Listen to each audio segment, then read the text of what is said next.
ఇప్పటి వరకు పాకిస్తాన్లో టెర్రరిస్టులని ట్రైనింగ్ ఇచ్చి వాళ్ళని పహల్గాం పంపించి పహల్గాంలో సాధారణ ప్రజల మీద టూరిస్టుల మీద అటాక్ చేయించింది పాకిస్తానే, దీని వెనుక అసీం మునీరే ఉన్నాడు అన్న వార్త మనం ఇప్పటివరకు చూసాము. అయితే నిన్న ఒక కొత్త విషయం వెలుగులోకి వచ్చింది. అదేంటంటే చైనానే చేయించింది అని చెప్పి ఆ వెలుగులోకి వచ్చిన విషయాన్ని ఫస్ట్ పోస్ట్ ఎడిటర్ దీని మీద చాలా డీటెయిల్గా రాశారు. ఇది చైనానే చేయించింది అని చెప్పి, పాకిస్తాన్ మీద చైనా కంట్రోల్ కంప్లీట్గా ఉంది అనేది వాళ్ళు చెప్పారు. మనం కానీ అసలు పాకిస్తాన్ మీద చైనా పెత్తనం ఏ స్థాయిలో ఉంది, వాళ్ళ రిలేషన్స్ ఏంటి, రెండోది పాకిస్తాన్ చెప్తే అంటే చైనా చెప్తే పాకిస్తాన్ చేసే పరిస్థితి ఉందా, మూడవది అసలు చైనాకు అవసరం ఏంటి, ఇండియా మీద పాకిస్తాన్ని ప్రయోగించి ఇండియా పాకిస్తాన్ యుద్ధ వాతావరణం తీసుకురావడం వల్ల చైనాకి కలిగే లాభం ఏంటి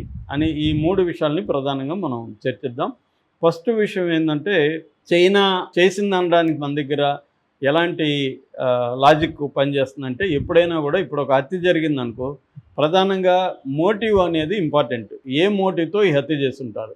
ఈ మోటివ్ అంటే ప్రధానంగా ఏముంటుంది, డబ్బులు కోసం హత్యలు జరుగుతాయి, తర్వాత అమ్మాయిల విషయాల్లో హత్యలు జరుగుతాయి, తర్వాత రివెంజ్ కోసం హత్యలు జరుగుతాయి. ప్రధానంగా ఈ కారణాలు ఉంటాయి. అలాగే డబ్బు జరిగితే ఏం చేస్తాం, ట్రైల్ ఆఫ్ ద మనీ అంటారు. మనీ ఎక్కడికి ట్రావెల్ అయింది, మనీ ఎవరికి చేరుతుంది, దాన్ని బట్టి ఈ స్కామ్ వెనక ఎవరు ఉంటారనేది చెప్పచ్చు. అలాగా ఇప్పుడు పాకిస్తాన్ ఇండియా వార్ జరిగితే ఎవరికి ఉపయోగం, పాకిస్తాన్కి ఏం ఉపయోగం లేదు. నిజానికి పాకిస్తాన్కి చాలా నష్టం. పాకిస్తాన్ ఆల్రెడీ దివాలా తీసే పరిస్థితిలో ఉంది.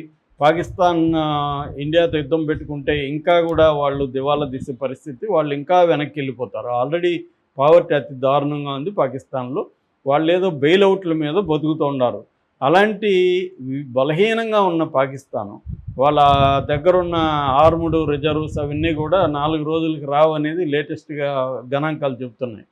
అలాంటి పాకిస్తాను ఇండియా లాంటి అతిపెద్ద కంట్రీ, ఎకనామిక్గా ఇండియా 5th ప్లేస్లో ఉంది, ఆర్ముడు డిఫెన్స్ పరంగా 4వ ప్లేస్లో ఉంది. రెండోది స్ట్రాటజిక్గా ఇండియా చాలా హామ్ చేయగలదు పాకిస్తాన్కి. ఇన్ని రకాల ఇది పెట్టుకొని ఎందుకు ఈ స్థాయిలో రెచ్చగొడుతుంది, కాశ్మీర్ అనేది వాళ్ళకి తెలుసు, ఎప్పటికీ వాళ్ళ దేశానికి రాదు కాశ్మీర్, కానీ ఎందుకు చేస్తుంది, కాబట్టి దీని వెనక చైనానే ఉంది. ఎందుకంటే ఇండియా పాకిస్తాన్ వార్ వల్ల ఇండియా చాలా దెబ్బతినే అవకాశం ఉంది. ముఖ్యంగా ఎకనామిక్గా తీసుకున్నప్పుడు అనేక పెట్టుబడులు మనకి వచ్చే అవకాశం ఉంది. మనం ఇప్పుడు ఎమర్జింగ్ మన గోల్ ఏంటి, ఇప్పుడు 5th ప్లేస్లో ఉన్నాం, 3rd ప్లేస్లోకి వెళ్ళాలనేది ఇప్పుడు ఇమీడియట్గా మన గోలు. 3rd ప్లేస్కి వెళ్ళే అవకాశం కూడా ఉంది. ఈ మధ్య ట్రంప్ టారిఫ్స్ ఇవన్నీ పెట్టడం, ముఖ్యంగా చైనా మీద 145% టారిఫ్ విధించడం వల్ల చైనాలో పెట్టుబడులు పెట్టే అనేక కంపెనీలు ఇంక్లూడింగ్ యాపిల్ బయటకు వచ్చేసే అవకాశం ఉంది. అందులో చాలామంది ఇండియాలో పెట్టుబడులు పెట్టే అవకాశం కనిపిస్తుంది. ఇండియా ఎందుకంటే పీస్ఫుల్ కంట్రీ, బాగుంది, ఇక్కడ లేబర్ చీప్గా దొరుకుతారు, గవర్నమెంట్ బాగా కోఆపరేట్ చేస్తుంది, ఇవన్నీ ఉన్నాయి కాబట్టి ఇండియాలో పెట్టుబడులు పెట్టే అవకాశం ఉంది. సో చైనా ఆల్రెడీ ఎకనామిక్ క్రైసిస్లో ఉంది. చైనాలో రియల్ ఎస్టేట్ దారుణంగా పడిపోయింది. చైనాలో యాపిల్ లాంటి సంస్థలు బయటకు వచ్చేస్తున్నాయి. ఇండియాకి ఆల్టర్నేటివ్గా మిగతా పెట్టుబడిదారులకంతా కూడా ఇండియా కనిపిస్తుంది. సో కాబట్టి ఇండియాని అస్థిరపరిచి, ఇండియా నిరంతరం వార్లో ఉంటుంది, పాకిస్తాన్తో వార్ ఎప్పుడు ఎండ్ అవుతుందో తెలియదు, ఇండియాలో డిపెండబుల్ కాదు, ఇండియాలో పెట్టుబడులు పెట్టలేము, సేఫ్టీ ఉండే అవకాశం లేదు అన్న వాతావరణం క్రియేట్ చేయడం ద్వారా చైనా తాను కాపాడుకోవడానికి ట్రై చేస్తుంది అనేది ఈ వాదనలో బలమైంది. రెండవది, ఇప్పుడు చైనా చెప్తే పాకిస్తాన్ ఎందుకంటుంది అనుకున్నప్పుడు చైనాకి పాకిస్తాన్కు ఉన్న రిలేషన్షిప్స్ చూస్తే, మొదటగా మనం డిఫెన్స్ చూస్తే, చైనా పాకిస్తాన్ దగ్గర ఉన్న మొత్తం ఆర్ముడ్ ఫోర్సెస్ అంటే ఆర్ముడ్ ఎక్విప్మెంట్ కానీ అన్నీ కానీ 80% చైనా నుంచి తెచ్చుకుంటుంది. ఆర్ముడ్ ఎక్విప్మెంట్ దగ్గర నుంచి, సబ్మెరైన్స్ దగ్గర నుంచి, ఎయిర్ఫోర్స్ దగ్గర నుంచి అన్నీ కూడా చైనా నుంచే పాకిస్తాన్కి ప్రధానంగా వస్తున్నాయి. అంతకుముందు ఉక్రెయిన్ ఇలాంటి దేశాల నుంచి కూడా వచ్చేది. అయితే ఇప్పుడు అక్కడ యుద్ధంలో ఉండిపోవడం వల్ల అది ఆగిపోయింది, చైనా నుంచే వస్తున్నాయి. ఇప్పుడు లేటెస్ట్గా పహల్గామ్లో వాడిన M4 గన్స్ కూడా చైనా నుంచి వచ్చాయని, అట్లాగే వాళ్ళు వాడిన శాటిలైట్ కమ్యూనికేషన్ ఫోన్ సిస్టమ్స్ కూడా చైనా నుంచి వచ్చాయని చెప్తున్నారు.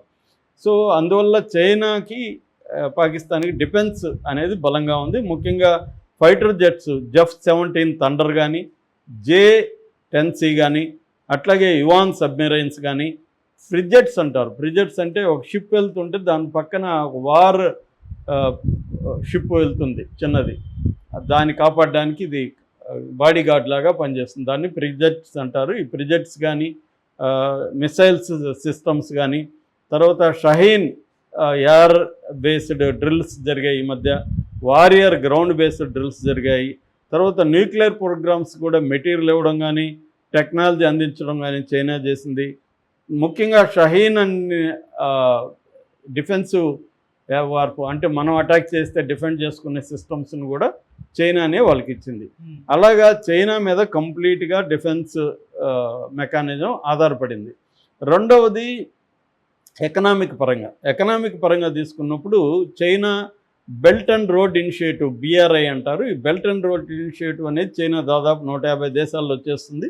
పాకిస్తాన్లో కూడా 62 బిలియన్ల పెట్టుబడి పెట్టింది.